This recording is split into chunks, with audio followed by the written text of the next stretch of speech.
Hello and welcome to episode 191 of the Chills of Will podcast. It's a pleasure today to be joined by Sarah Fawn Montgomery. And here's a bit about Sarah Fawn. She's the author of Halfway from Home, which is from Split Lip Press 2022.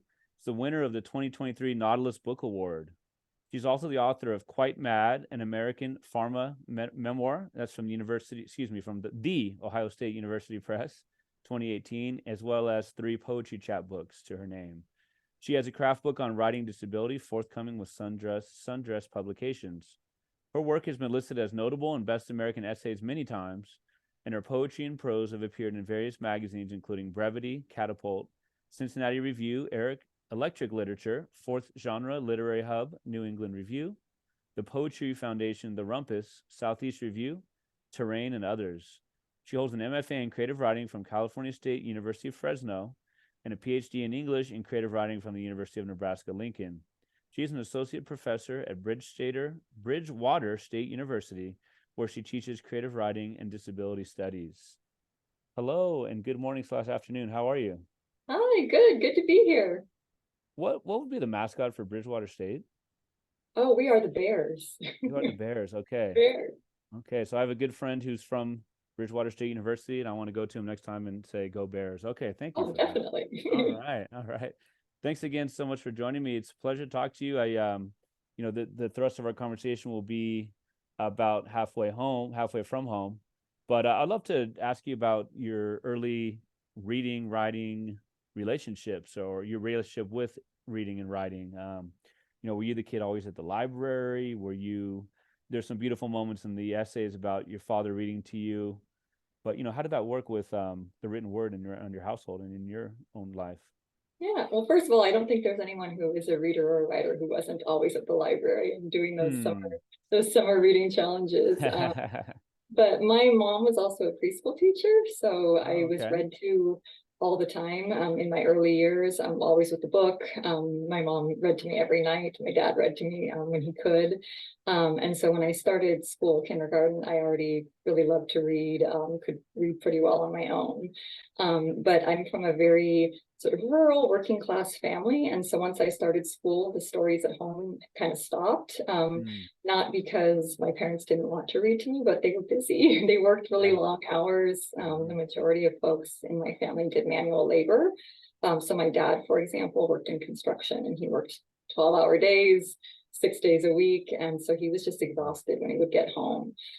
So I didn't see a lot of the adults around me reading, but they were great storytellers. So my dad had these amazing stories from job sites. The women in my family had amazing stories of things that they saw at work, and as mothers and sort of keepers of the home.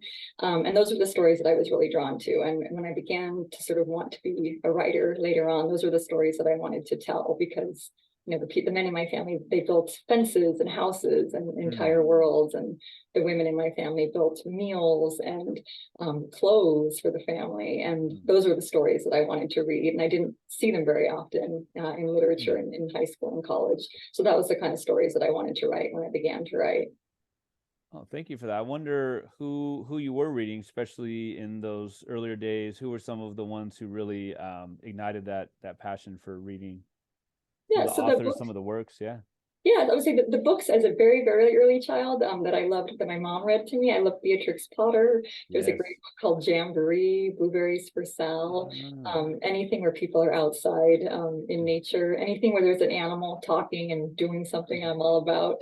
And then later on, I loved anything with a messy, complicated female narrator. So the Ramona books. I loved, Louisa May Alcott books. I loved the Wrinkle in Time series. So those were the books early on. So, elementary school. And then I had a wonderful teacher in high school that gave me a stack of Joan Didion when I was a junior and said, you need to read Joan Didion. She said, you have to read these. I'll give you a couple of weeks and you have to come in at lunch and we're going to talk about these. And that began my love affair with nonfiction. Yeah. Well, I know Joan Didion is often associated with my town, Sacramento. My town, like I'm the mayor, where I'm from.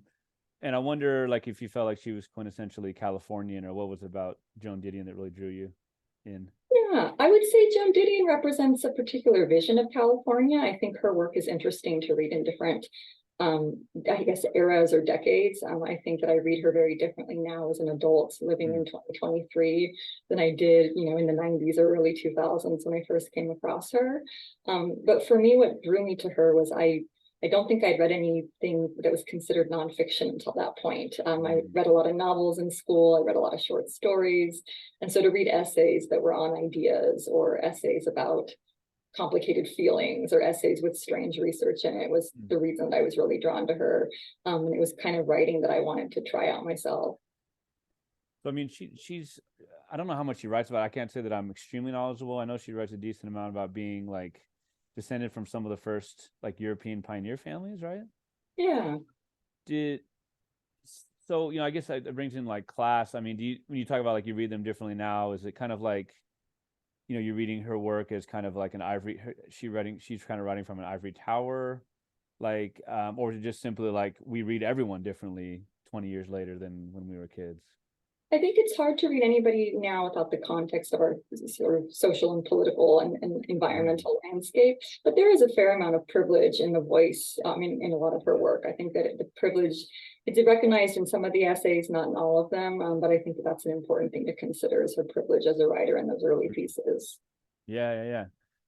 They'll say like oftentimes in America we definitely don't talk about race enough. You look what happening like in Florida and all of that. We don't talk about it in the right ways. But people say, sometimes, race can be talked about, but class, we don't talk about that as much, especially like in comparison, like let's say England.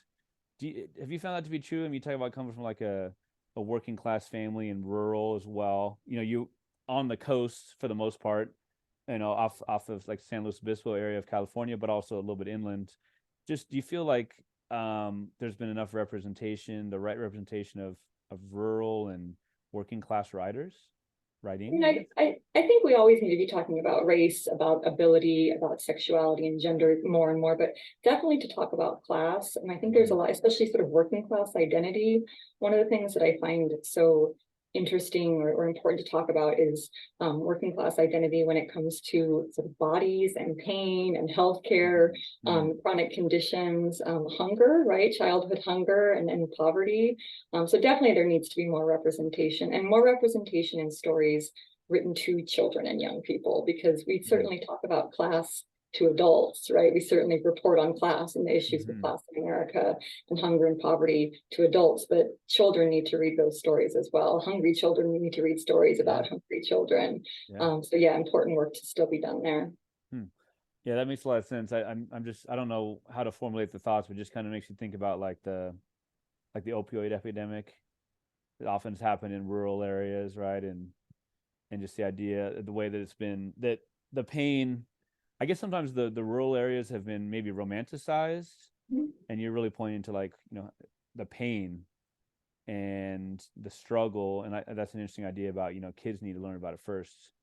Not before it's too late, but like, yeah, there's a lot of spotlight on adults, but not on the kids. So I don't really have a question there. I'm just kind of ruminating on that thought. Thank you for that.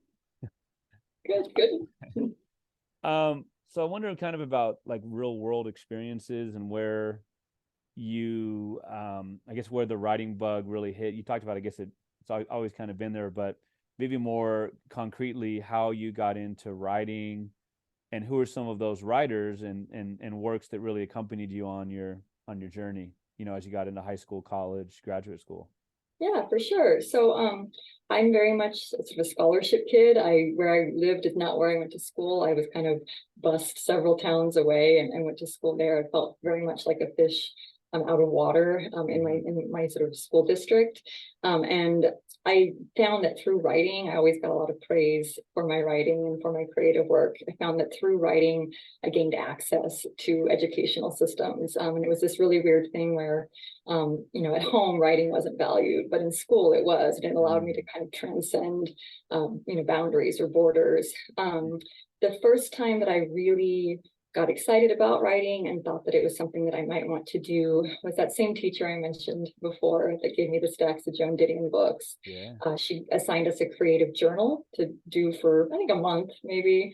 And she would write in the margins of your journal. And so I was writing about song lyrics and movies and my feelings about planets and asteroids and plants and rocks and things like that. And she always had wonderful comments, and she would engage with me in the margins. And then when the assignment was over, she invited me to keep writing. And I said, oh, somebody wants me to keep writing and they want to read it, and it's not an assignment. And so I wrote in the journal all year. I filled 2 big journals up, and we just kept exchanging pages back and forth. And it was the first time that somebody had wanted to read about my construction worker dad, or about my rock collection, or about, living in a town that was 115 degrees where people didn't have air conditioning and they were sweating and passing out in the streets. And I was really intrigued that somebody wanted to hear those stories. I thought that they were interesting. That's when I decided to be a writer and go to college and get an MFA and a PhD in creative writing. And it was always nonfiction focused. I always wanted to write about the real people I knew, because they were never in the books that I read. I mean, we were reading The Great Gatsby in high school. There was never a construction worker father, or somebody struggling to feed their family. So those were the pieces I wanted to write. Are you saying you couldn't relate to those characters in Great Gatsby? I don't know why. It wasn't the same thing with Catcher in the Rye. It wasn't really for me. East Egg and all that, man. Yeah. Man, what an invitation from that teacher to write more. That's so cool. Yeah, it was great. It was good. And a lot of her time, right? A lot of time and energy. I'm sure she had, 100 plus students. And so for her to do, I think she recognized sort of a hunger to tell a story, or a hunger for an audience in me. Yeah. I just think, as a writing teacher, writing professor, it's like and writers, the students often think of it like, okay, we're done now. Like here's the final draft. Yeah. Or even the rough draft is kind of finished in some ways, right? It's like, no, I just love that invitation to like, tell me more. Yeah. Maybe not start a new assignment, or that's so cool. And those margins are so important, right? Those conversations that are had there. Yeah, absolutely. And her bringing books to me. I mean, again, nobody in my world had books. I mean, that's a luxury to be able to purchase a book, to own a book. And she would just bring me stacks and stacks of different kinds of books, half of which I don't even remember the titles of. It was just whatever was on the top of the sort of literary list that folks were reading during the year. But I loved it. I think she gave me one of my first sort of best American essays, anthologies. She just would bring them to me. She let me keep all of them too, which was again sort of amazing that she was doing that. Yeah. Oh man. Yeah. So who are maybe some of the nonfiction writers, even up to today, who are some that in those days that really just absolutely shocked you and gave you the catalyst of that double idea of like, I could never write as well, but also I want to do this? And like I said, even up to today, some of those, maybe doesn't have to be only nonfiction, but some of those nonfiction writers who really thrilled you. Yeah, so I'll say the early writers that I discovered when I got to college were writers like Jamaica Kincaid, who I just absolutely love, Audre Lorde, Sandra Cisneros. Those were the writers that were speaking to me. Now I primarily read poetry, and I always tell folks, if you want to write prose, you must read poetry. So writers like Chen Chen, Donica Kelly, Saeed Jones, Daniel Smith, Ada Limon. I mean, there's just so many writers who are producing just really wonderful work. Tornay Greathouse, Dorothy Chan. So just a lot of poetry. Poetry is where I get a lot of energy from, and where I like to spend my time in the pages. So I don't know if it's imminent or it's already happened. But the Ada Limon has poetry in space. Yes, I saw that recently. Yeah, right? Wonderful. Some like she was commissioned by NASA to write the poem or something. So yeah, cool. So cool. You mentioned Jamaica Kincaid, girl. Do you ever teach girl? Oh, always. Man, I don't even know where to begin. So incredible. I wonder if you've ever read Dagoberto Guild. Yes, absolutely. I'm thinking construction worker for sure, right? Definitely. Wrote about those similar. Oh, very cool. Okay. Well, thank you for those. Some great writers in there for sure, and that's really interesting. Going to remind me to read more poetry, help with my prose. That makes a lot of sense. Halfway from Home Essays is the collection that we're going to talk about mostly here. And congratulations on the Nautilus Award. Thank you. I'm impressed how, I'm sure it's like the whole thing about, you don't see how the sausage is made as far as like the ordering of it and, making the edits, even after they've maybe been published already in a magazine, but like for the final, doing those edits and making it coherent and all of that. But it just seems like you write with one voice, but you also write with many voices, and that's like a compliment. But I just feel like they all come together. How did you decide to order them the way they are? How did you see them as a unit instead of separate entities? Yeah, so when I'm talking about halfway home, I always like to start with where the book kind of came from. Most of this was written during the early months of the pandemic, and at that time, everybody was making sourdough, and I could not find flour, and I don't bake to begin with, so I just wanted to write, but I couldn't actually focus on any kind of writing. I couldn't focus my thoughts. I couldn't focus on any kind of long form work. I couldn't imagine writing a book.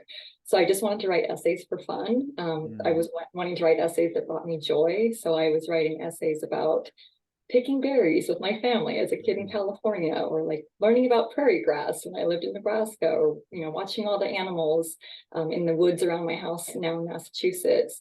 And eventually I realized that all these sort of disparate essays were all in a sense about home, or they were all about searching for a sense of safety in a world that feels very unsafe and very unstable. So once I realized that that's what the essay collection was trying to do, I was able to fill in the gaps or find the pieces that needed to be added to the collection to round it out. And so Halfway from Home is, essentially a collection about me leaving a fairly chaotic home at 18 and trying to find homes across America. So I lived in, on the West Coast for a time, in the Midwest, and then in the East Coast. It's about sort of watching my family be ravaged by addiction, by illness, by poverty, at the same time that the nation was growing increasingly divided and the natural world was sort of under attack.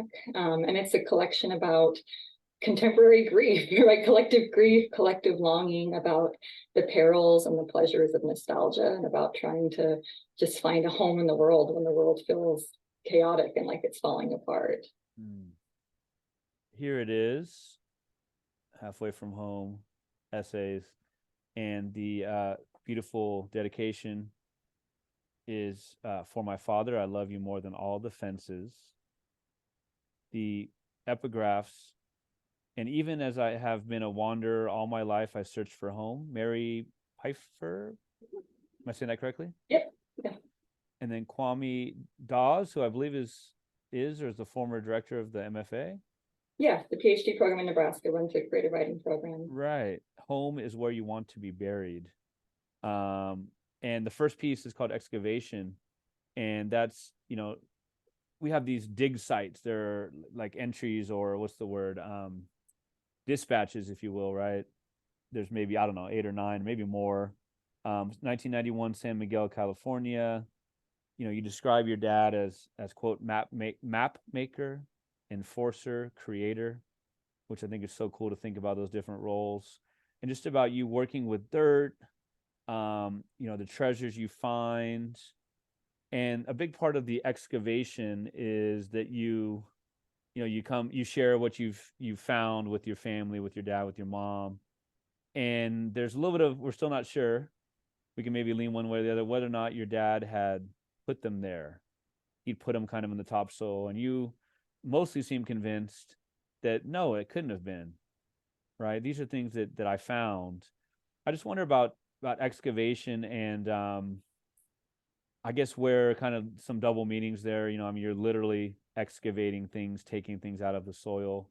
Your dad works with fences and dirt, but I wonder maybe its connection to ideas of home, excavation, and these treasures that you find / were given. Yeah. So for me, the idea of excavating is very much tied to the idea of essaying, of writing an essay, which is that you've got the story on the surface, and then you have to get beneath the surface or below the surface to figure out, what the real story is. And so my father's work as a fence builder, I've always pretty closely aligned to my work as a writer, right? So he would put up boundaries and borders that made sense on the surface, but in order to do that, he would have to dig beneath the surface to set the posts, to see what the fault lines were and what was happening beneath. So that has always played a role in the way that I think of essay writing. But the idea of excavation as a running metaphor theme throughout the collection is pretty prevalent. So when I'm thinking of home, I'm thinking of, how do I make sense of the fact that the natural worlds that I've lived in no longer exist, right? Climate change has devastated a lot of them. I have to excavate, my understanding of place. How do I make sense of my family? Because my family has deep threads of addiction, of illness, of poverty, of violence. I have to excavate my feelings and my understanding of what a family is and what a home is.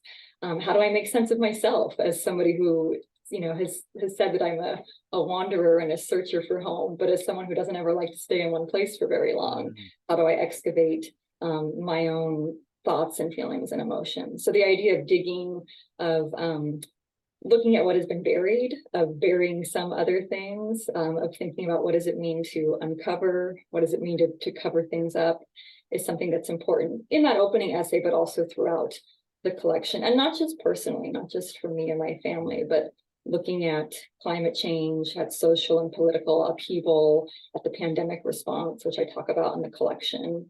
So that idea of excavating and digging things up to make sense of them runs throughout the collection.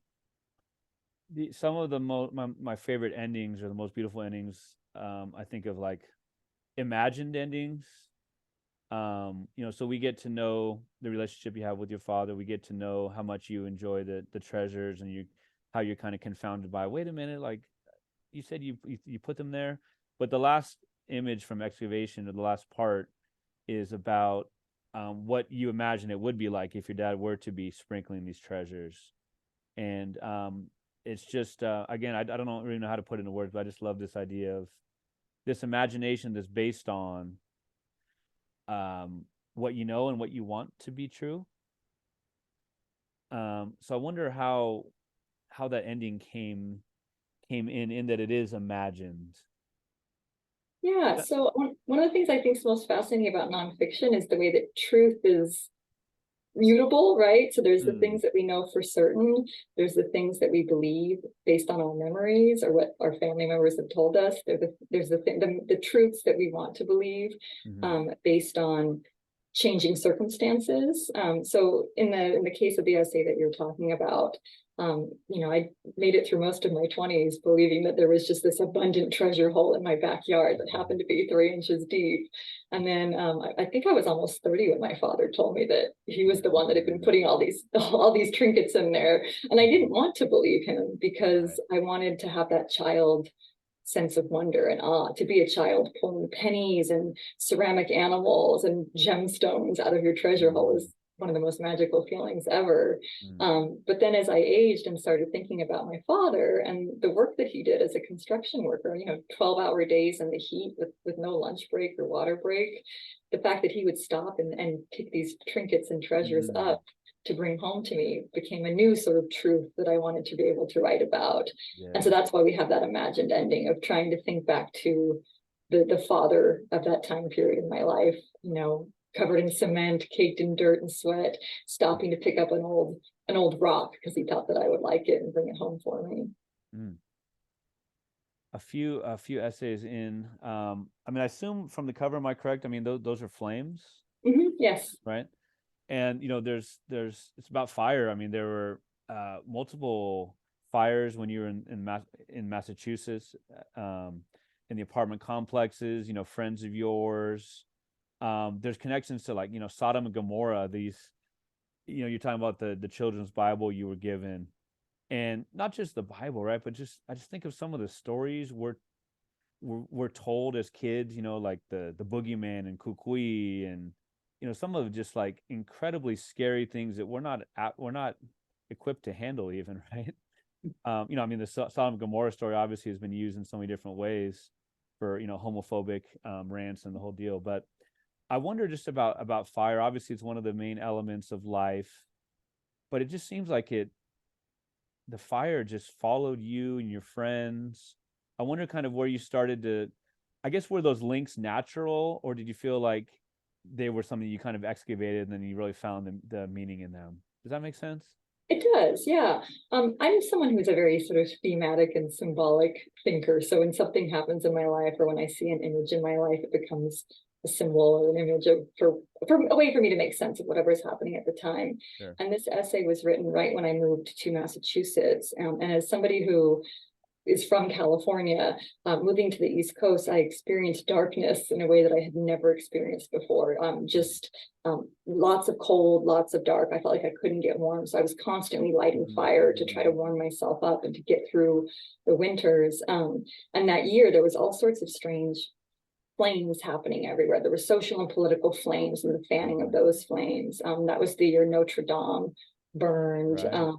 I had a friend, a very dear friend, whose grandmother was lost in the Paradise fires of California, Yes. and was never found. It was just a tragic thing. And so I wanted to look at the nature of flame. I'd always been afraid of fire as a young child. It was something that really haunted my dreams. But as an adult, I felt like it was following me and haunting me. And, we were saying a lot of the time, the world's on fire, right? Everything's on fire. And I wanted to kind of unpack that. But the book is a lot about duality. So even though there's the destruction of flame, the destruction of fire, I also know that in Nebraska, which I write about quite a bit in the book, flame is what, takes the prairie grass down to the dirt level and allows it to, rise again even stronger. And so a lot of the essay and a lot of the collection is about understanding destruction and rebuilding and the ways that things must be destroyed before they can come back. So yeah. Okay, I appreciate that. I was going to follow up on another thread. We'll get to that one later. A couple essays on it's about, I think it's actually called Nesting. Is that right? Yeah. And there's this idea of the wasps and kind of like homes within homes, right? So you're talking about them building like their nest or their hive. What would you call it for wasps? You described like almost like a paper thin quality to it. Yeah, like a paper mache nest. Right. So this idea of home within home, and of course, you so definitely so smoothly talk about, as a kid, like you had a playhouse, and that was this whole idea of, there were a lot of people going through your home, foster children, right? A lot of, traumas like many of us have, but things that were, you felt like maybe quiet and serenity was tough to find. And so you had the playhouse as the escape. It was like another, again, house, a home within a home.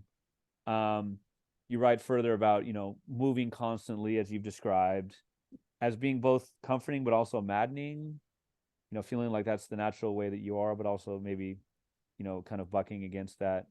One of the quotes from you is quote, "A home was not our own until we marked it," right? Which makes you think of like the animal kingdom in some ways.